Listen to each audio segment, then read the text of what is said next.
Hello दोस्तों, आज आपके लिए फिर से वीडियो लाए हैं। इसमें टॉप के 43 क्वेश्चन हैं जो भौगोलिक प्रश्न हैं, आपके सभी एग्जामों में मोस्ट इम्पॉर्टेंट है। आइए क्वेश्चन देखते हैं।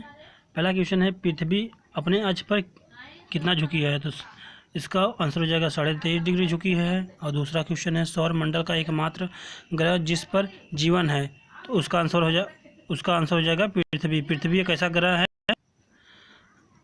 अगला क्वेश्चन है, सौर मंडल के बड़े ग्रहों में पृथ्वी का स्थान कौन सा है? तो इसका आंसर हो जाएगा पाँचवां स्थान पृथ्वी का है। और अगला प्रश्न है, पृथ्वी की विषुवतीय व्यास कितना है? तो इसका आंसर हो जाएगा 12,756 किलोमीटर। और इसी तरह इसका ध्रुवीय व्यास तो 12,714 किलोमीटर है।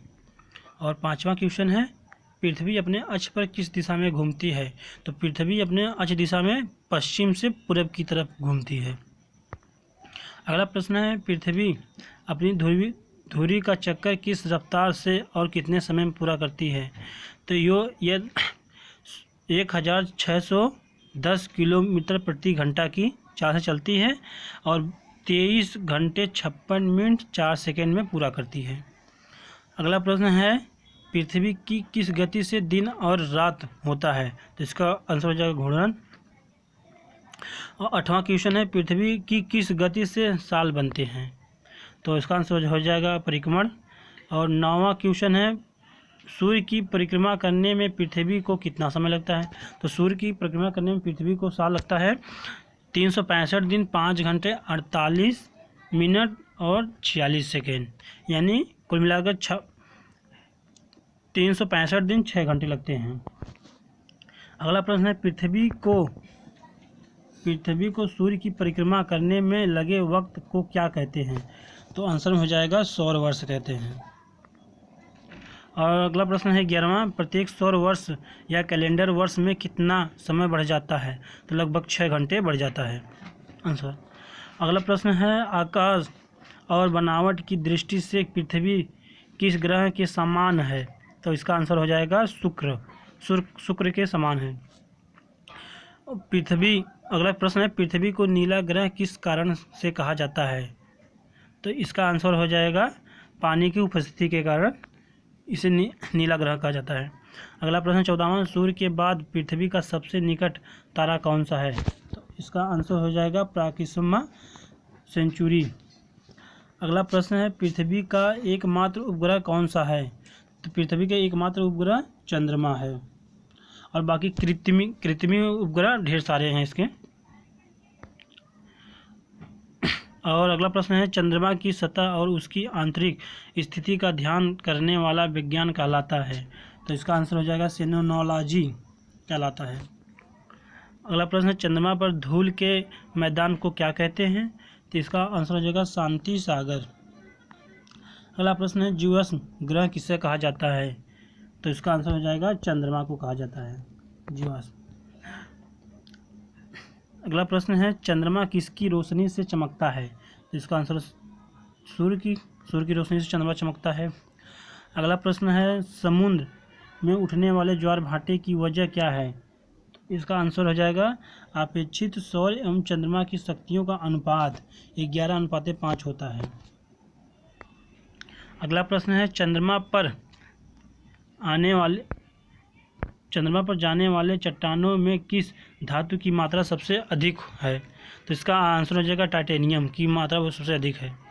अगला प्रश्न है, पृथ्वी से चंद्रमा का कितना प्रतिशत भाग दिखाई देता है? तो पृथ्वी से चंद्रमा का 57% भाग दिखाई देता है।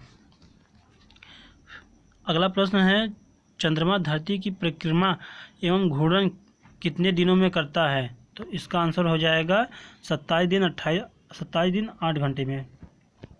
अगला प्रश्न है, चंद्रमा का सबसे ऊंचा पर्वत कौन सा है?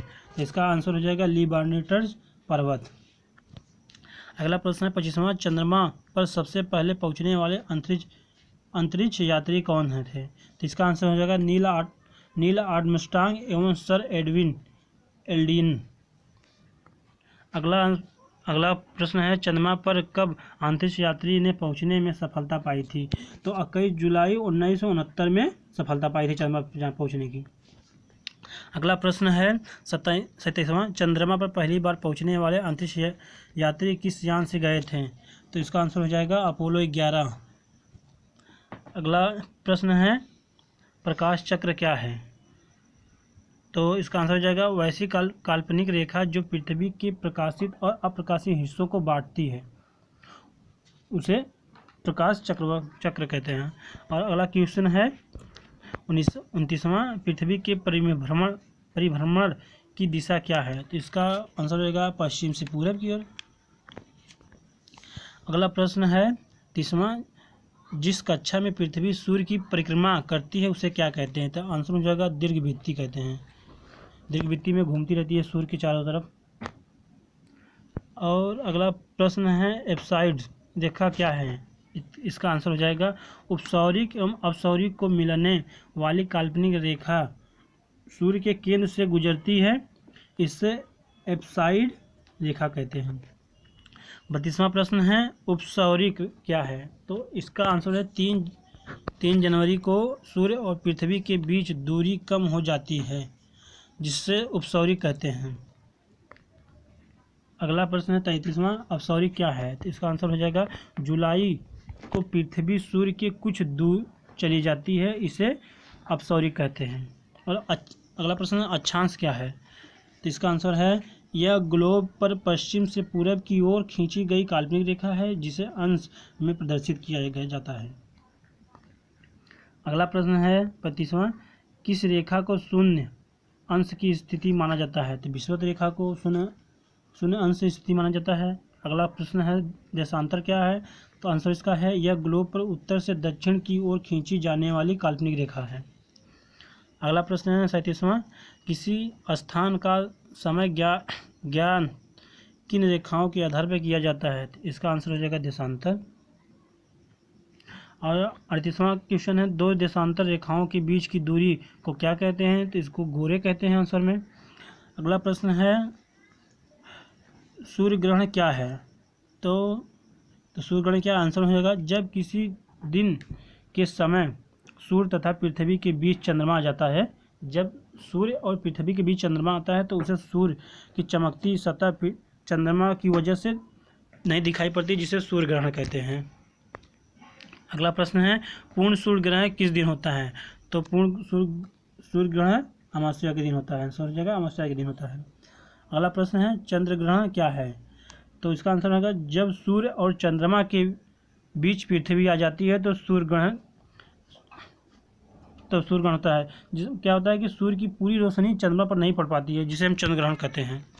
अगला प्रश्न है पूर्ण चंद्र ग्रहण किस रात को होता है? तो इसका आंसर हो जाएगा पूर्णिमा की रात को पूर्ण चंद्र ग्रहण होता है। अगला क्वेश्चन है समय का निर्धारण कैसे किया जाता है? तो इसका आंसर हमें हो जाएगा एक देशांतर का अंत होने पर समय में 4 मिनट का अंतर होता है, क्योंकि पृथ्वी के पश्चिम से पूरब की ओर घूमती है, इसीलिए पूरब की ओर बढ़ने वाले प्रत्येक देशांतर पर 4 मिनट बढ़ जाता है और पश्चिम जाने वाली प्रत्येक देशांतर पर 4 मिनट घट जाता है। तो बस दोस्तों आज के लिए इतना ही। अब अगले वीडियो मिलते हैं। हमारा वीडियो कैसे है कमेंट करके बताएं।